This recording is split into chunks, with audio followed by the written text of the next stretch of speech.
আসসালামু আলাইকুম সবাইকে। আমি আইরিন। হোপ সবাই তোমরা ভালো আছো। লাস্ট নাইট আমি স্বপ্ন থেকে একটা হাঁস পারচেস করেছিলাম। এটার ওয়েট অ্যারাউন্ড 1.5 কেজি ছিল।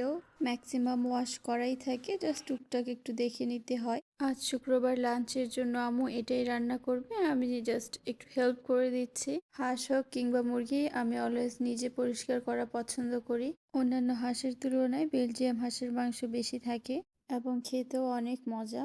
শুক্রবার সকালটা এত তাড়াতাড়ি চলে যায়, সকল কাজকর্ম সিরিয়াল ওয়াইজ না করলে টাইম মতো লাঞ্চ কমপ্লিট হওয়াটা টাফ হয়ে যায়। সেখানে আমি আজ হাঁস নিয়ে বসছি। অ্যাকচুয়ালি আমার মনে ছিল না আজ ফ্রাইডে, নয়তো আমি একদিন আগে ক্লিন করে রেখে দিই। খুব চেষ্টা করছিলাম তাড়াতাড়ি করার।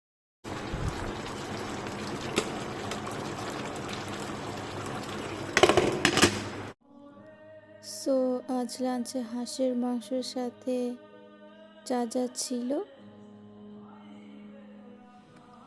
সাথে ছিল সরিষা শাক, আর ছিল রসুন ভর্তা। এটা একটা সালাদ। আমি শুরু করছি রসুন ভর্তা আর সরিষা শাক দিয়ে। শীতকালীন যত শাক সবজি আছে কোনোটাই বাদ যাবে না, সবগুলোই আমার এত মজা লাগে। তার মধ্যে সরিষা শাক আমার ফেভারিট। নিয়ে নিচ্ছি মাংস। আম্মু এই হাঁসের মাংসটা এত মজা করে রান্না করে যে বাহিরে হাঁসের মাংস খাওয়া বন্ধ করে দিয়েছি। এই হাঁসের মাংসের হাড় চিবিয়ে খাওয়া যায়, যেটা অনেক সুস্বাদ এবং মাংস অনেক সফট। দেখা হচ্ছে নেক্সট ব্লগে। টিল ভালো থাকো। আল্লাহ হাফেজ।